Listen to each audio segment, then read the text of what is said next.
पहला रहस्य। भविष्यवाणी के अनुसार भगवान विष्णु को देवकी के गर्भ से कृष्ण के रूप में जन्म लेना था। तब अपने 8वें अवतार के रूप में 8वें मनु वैवस्वत के मनवंतर के 28वें द्वापर में भाद्रपद के कृष्ण पक्ष की रात्रि के 7 मुहूर्त निकल गए और 8वां उपस्थित हुआ। तभी आधी रात के समय सबसे शुभ लग्न उपस्थित हुआ। उस लग्न पर केवल शुभ ग्रहों की दृष्टि थी। रोहिणी नक्षत्र तथा अष्टमी तिथि के संयोग से जयंती नामक योग में लगभग 3112 ईसा पूर्व को हुआ। ज्योतिषियों के अनुसार रात 12 बजे उस वक्त शून्य काल था। कृष्ण जन्म के दौरान 8 का जो संयोग बना उसमें क्या कोई रहस्य छिपा है? गौरतलब है कि कृष्ण की 8 ही पत्नियां थी। 8 अंक का उनके जीवन में बहुत महत्व रहा है।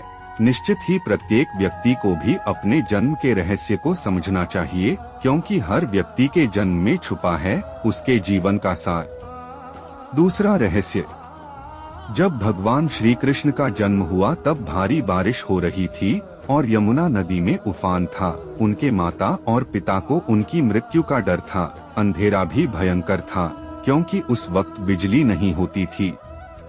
ओशो रजनीश कहते हैं कि कृष्ण का जन्म अंधेरी रात में होता है और वह भी बंधन में, कारागृह में। प्रत्येक व्यक्ति का जन्म इसी तरह होता है।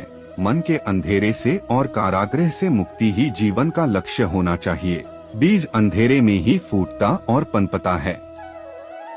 श्री कृष्ण ने अपने जन्म की परिस्थिति को दुनिया में सबसे अलग बनाया। क्या आप नहीं जानते हैं कि दुनिया के प्रत्येक व्यक्ति के जन्म की परिस्थिति अलग होती है, लेकिन जो महान लोग होते हैं वे अपने जन्म की परिस्थिति को कठिन बनाते हैं।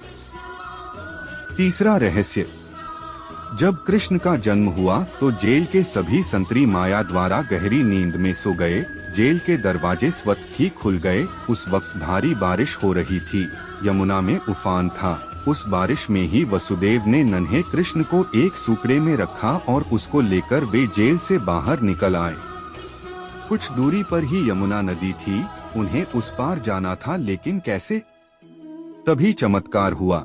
यमुना के जल ने भगवान के चरण छुए और फिर उसका जल 2 हिस्सों में बंट गया और इस पार से उस पार रास्ता बन गया। कहते हैं कि वसुदेव कृष्ण को यमुना के उस पार गोकुल में अपने मित्र नंदगोप के यहाँ ले गए।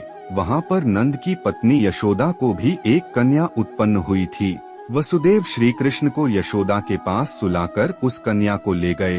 गोकुल माँ यशोदा का मायका था और नंदगाम में उनका ससुराल। श्री कृष्ण का लालन पालन यशोदा व नंद ने किया। दुनिया में ऐसे कई बालक हैं जिन्हें उनकी माँ ने नहीं, दूसरी माँ ने पाल पोस कर बड़ा किया। दुनिया में योग माया की तरह ऐसी भी कई बालिकाएं हैं जिन्होंने किसी महान उद्देश्य के लिए खुद का बलिदान कर दिया और फिर वे जीवन भर कृष्ण जैसे भाई का साथ देती रहीं। चौथा रहस्य।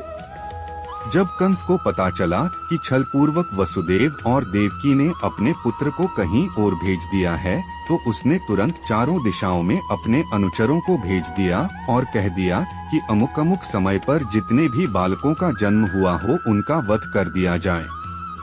पहली बार में ही कंस के अनुचरों को पता चल गया कि हो न हो वह बालक यमुना के उस पार ही छोड़ा गया है। उस बालक को मारने के लिए पूतना नामक राक्षसनी को भेजा जाता है, लेकिन श्री कृष्ण ने पूतना को नंद बाबा के घर से कुछ दूरी पर ही अपनी माया से मार दिया।